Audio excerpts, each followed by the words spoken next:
Good morning to all students.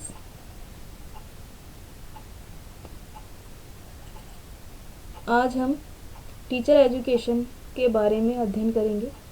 Teacher education जैसे कि इसके नाम से ही स्पष्ट हो रहा है, टीचर प्लस एजुकेशन। टीचर मतलब अध्यापक, एजुकेशन मतलब शिक्षा। तो अध्यापक शिक्षा को पढ़ने से पहले हम शिक्षा का अध्ययन करेंगे कि शिक्षा शब्द से क्या अभिप्राय है, शिक्षा शब्द क्या है या कहाँ से लिया गया है। अगर हम यहाँ पे बात करें तो शिक्षा को अंग्रेजी में एजुकेशन कहते हैं, जो कि आंग्ल भाषा से लिया गया है।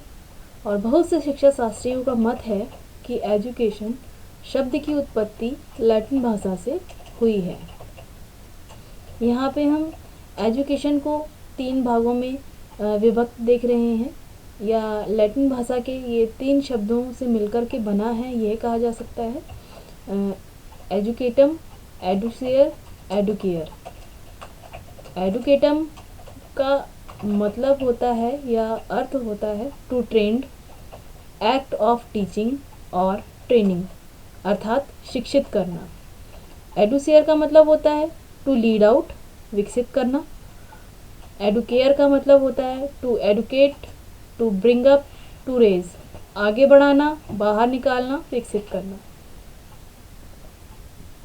एजुकेशन, एजुकेशन को हम अगर विभक्त करें या इसका शाब्दिक अर्थ देखें तो हमें ये देखने को मिलता है कि एजुकेशन 2 शब्दों से मिलकर बना है, ई प्लस ड्यूको से।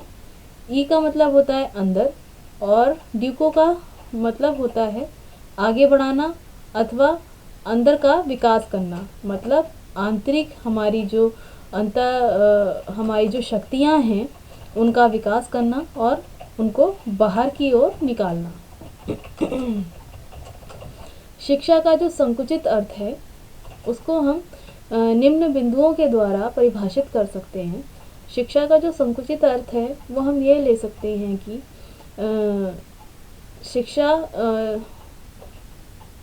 नियंत्रित वातावरण में जो प्राप्त होती है वह एक संकुचित अर्थ में है कि जो नियंत्रित वातावरण में प्राप्त होती है। निश्चित विधि प्रविधियाँ पहले से ही डिसाइड होती हैं, निश्चित समय सीमा इसमें डिसाइड होती है, निश्चित क्षेत्र इसमें डिसाइड होता है और निश्चित योजना इसमें डिसाइड होती है। हम अगर किसी भी विषय या विषय वस्तु को विद्यार्थियों को एक कक्ष, विद्यालय या संगठन के अंदर अध्ययन करवाते हैं तो वह शिक्षा का संकुचित अर्थ है, जिसमें जी.एच. थॉमसन ने भी अपने विचार प्रकट किए हैं। जी.एच. थॉमसन ने शिक्षा को एक विशेष प्रकार का वातावरण या एक वातावरण माना है जिसका प्रभाव बालक के चिंतन, दृष्टिकोण तथा व्यवहार करने की आदतों पर स्थायी रूप से परिवर्तन के लिए डाला जाता है, ऐसा थॉमसन महोदय ने कहा है।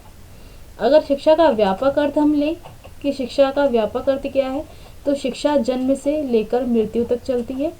ये अनियंत्रित वातावरण में दी जाती है, ये अनियंत्रित इसकी समय सीमा होती है, स्वतंत्र वातावरण होता है, किसी भी व्यक्ति विशेष, समय, स्थान अथवा देश काल तक सीमित नहीं रहती। नेक्स्ट इसमें है संपूर्ण जीवन सिखाने की यह प्रक्रिया है। संपूर्ण जीवन सीखने की ये प्रक्रिया है, अर्थात हम ये कह सकते हैं कि शिक्षा का जो व्यापक अर्थ है वह यह है कि शिक्षा जन्म से लेकर के मृत्यु तक कंटिन्यूअस प्रोग्रेस में चलती रहती है। साथ ही ये कहीं भी किसी के भी द्वारा किसी भी स्थान पर दी जा सकती है। और महात्मा गांधी ने भी व्यापक अर्थ में शिक्षा को अपने शब्दों में परिभाषित किया है, जिसमें हमें ये देखने को मिलता है कि शिक्षा का अर्थ वह कहते हैं कि मैं बालक अथवा मनुष्य में आत्मा, शरीर और बुद्धि के सर्वांगीण विकास से मानता हूँ। महात्मा गांधी का ये कहना था कि वे बालक का जो विकास है आत्मा, शरीर, बुद्धि के सर्वांगीण विकास से मानते हैं। इतना नहीं है कि बालक का मानसिक विकास हो जाए या बौद्धिक विकास हो जाए तो वे बालक को शिक्षित मानते हैं। वह कहना चाहते हैं कि शिक्षा एक ऐसी प्रक्रिया है जो मनुष्य को या बालक को जीवन जीने का ढंग सिखाती है, जिसमें बालक अपने संपूर्ण जीवन की प्रगति और विकास कर सके। वह अपने शरीर, बुद्धि, आत्मा सभी का विकास निरंतर प्रक्रिया में कर सके।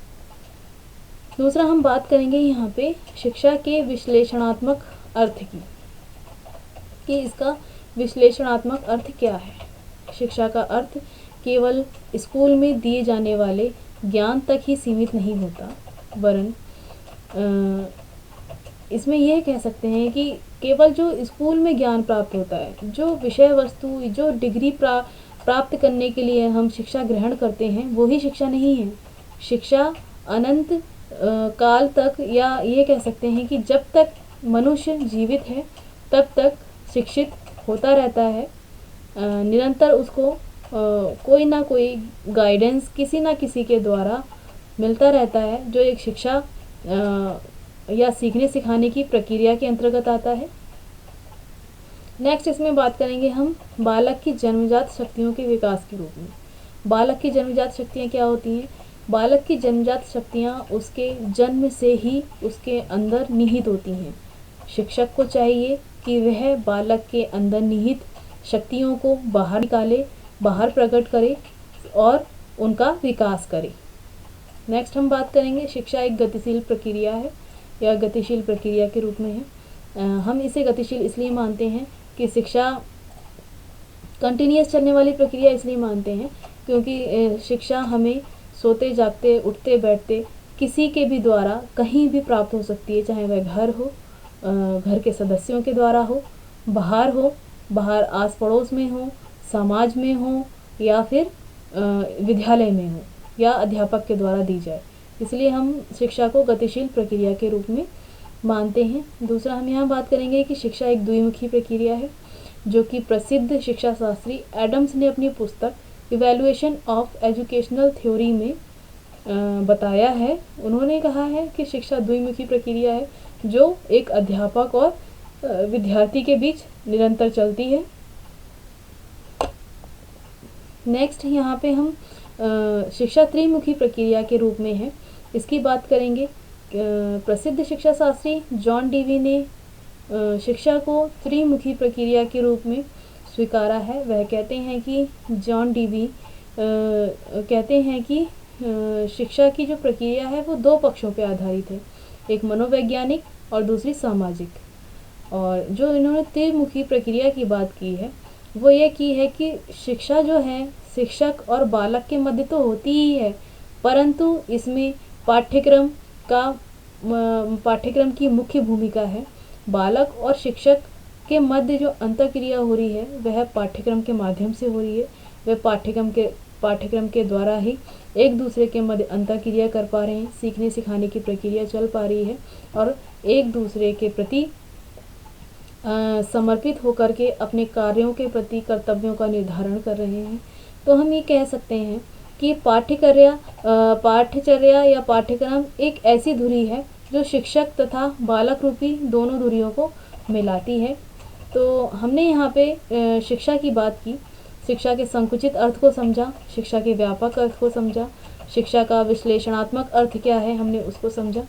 तो संकुचित अर्थ में हम ये कह सकते हैं कि नियंत्रित वातावरण, नियंत्रित विधि, प्रविधि, विषय वस्तु, पाठ्यचर्या, पाठ्यक्रम के द्वारा जो शिक्षा विद्यार्थियों को एक नियंत्रित वातावरण में दी जाती है वह संकुचित शिक्षा होती है। परंतु जो व्यापक शिक्षा है वह निरंतर कहीं भी किसी के द्वारा भी दी जा सकती है, वह हमारी व्यापक शिक्षा है।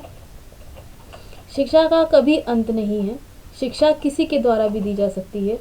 शिक्षा का अगर हम शाब्दिक अर्थ में प्रयोग करें तो हम ये देखते हैं कि ई का मतलब अंदर से और डी का मतलब आगे बढ़ाना या विकसित करना या विकास से है। अर्थात विद्यार्थी की जो अंतर्निहित शक्तियाँ हैं उसका एक अध्यापक को दिन प्रतिदिन विकास करना है, उसकी शक्तियों को बाहर निकालना है और उन शक्तियों को बाहर निकाल करके उसके अंदर निहित जो शक्तियाँ हैं उनका विकास करके उस विद्यार्थी को अपने राष्ट्र के लिए एक सक्षम नागरिक तैयार करना है।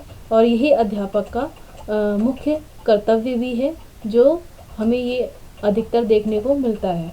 तो यहाँ पे आज हमने अध्यापक शिक्षा में सिर्फ शिक्षा की बात की है कि शिक्षा क्या है, कैसी है और इसका क्या प्रयोग है, ये किस तरह से कंटिन्यू चलती है। आज हम शिक्षा के बारे में बात कर रहे हैं और इसकी जो दूसरी स्लाइड मेरे द्वारा आप लोगों को दी जाएगी वो अध्यापक के बारे में होगी और अध्यापक शिक्षा के बारे में होगी। तो आप लोगों से यही निवेदन है कि आप अध्यापक शिक्षा में पहले अध्यापक शिक्षा में शिक्षक के बारे में और शिक्षा के बारे में समझें, तब हम उसके दूसरे पक्ष अध्यापक शिक्षा के बारे में जाएंगे और उसको समझेंगे। और इस वीडियो का आप लोगों को मेरी तरफ से अध्ययन कराना तभी सुलभ माना जाएगा जब आप शिक्षा को अच्छी तरह से समझ सकेंगे। धन्यवाद।